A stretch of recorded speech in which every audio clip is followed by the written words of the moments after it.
Yo, how y'all coming? It's Dre Money, the Street Prophet. Y'all seen part one of this video. Now this part two. It's your favorite CEO, Dre Money, the Street Prophet. I advocate for the trenches. Not for everybody who looking for entertainment. Go on, swipe past this. But if you want to be a part of something real, and you want to hear something that's gonna make a motherfucker think, stay here. Like, comment, share, subscribe.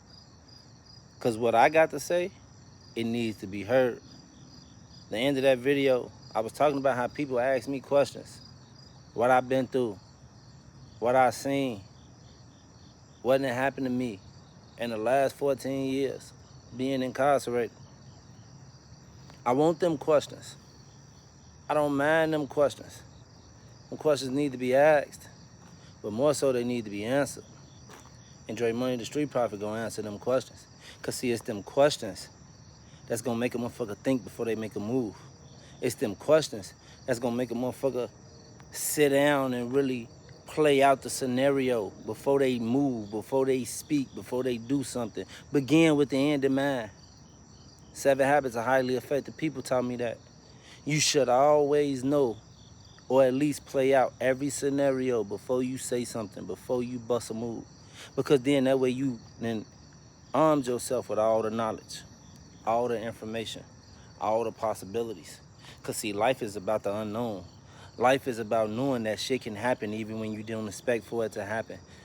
You can have the best of intentions and it can go south. That's what the Young Bulls podcast is all about. We share our story from the trenches because we hope that our story can make a difference. Y'all gonna hear from a lot of brothers who did time on this podcast. Y'all gonna hear from civilians too. I got a brother Ahmad, he locked up right now. He been locked up since 97. That brother was charged with 9 bodies. He beat 8 and he finna get back the last one, but he been locked up for 20 some years. It didn't happen for him how it happened for me. And that's the story for a lot of brothers. Y'all gonna hear from a brother that I shared a room with in the halfway house. This brother did 30-some years in the penitentiary before he was granted his freedom. But these the stories that need to be told. These the stories that need to be heard. The life experiences, the shit that a motherfucker been through, the mindset when a motherfucker was in them trenches. Because it's not easy though.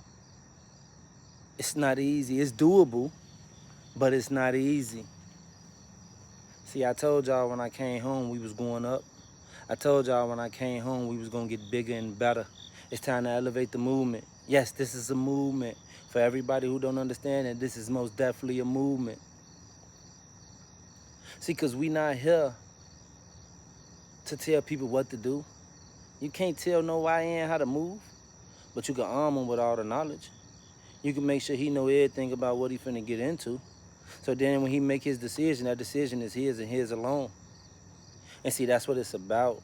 Being an advocate for the trenches. I'm not just speaking for them brothers that's incarcerated. I'm speaking for these brothers that's out here in these trenches every day. These brothers that's scratching, trying to survive. These brothers who don't have the resources. These brothers who don't have their fathers. These brothers who don't have male role models to look up to. That's what the Street Prophet is here for. Because I was him. My daddy played the game just like I did, so he couldn't be there for me like I needed him to. But at the same time, hurt people. So at the same time, he wasn't healed from the pain that he endured. So how can he be there for me when I needed healing? He couldn't do that. I didn't understand that at the time.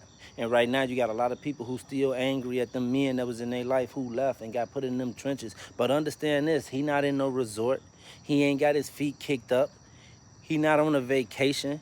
He didn't willingly walk out of your life. No, them people snatched him out of your life. That life snatched him out of your life. He couldn't be there for you because he didn't know how to be there for himself. And that's the part that people don't understand.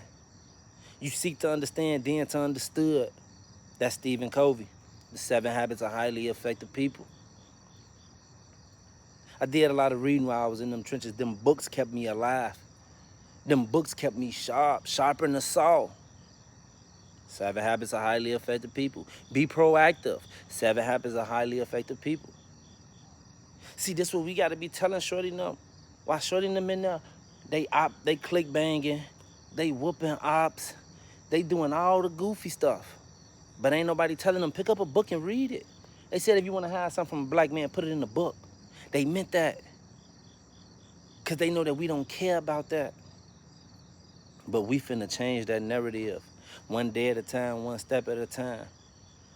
We gonna do it slow so we can do it some more. So if you truly wanna be a part of something real, if you wanna elevate the movement, if you wanna elevate the culture, you need to like, you need to subscribe, you need to comment, you need to help push this forward. Cause this is gonna be the thing that sparked that brain. Tupac said, I'm not saying I'm gonna change the world. What I'm saying is I'm gonna spark the flame in the brain that changes the world. And we all can be that flame, though. So y'all know how I'm coming, man. I ain't gonna hold y'all, man. Again, this is Dre Money, the Street Prophet, man. Come be a part of something real, cause it's worth it. Y'all be cool, how y'all be cool. Y'all know how I'm coming. Love, though.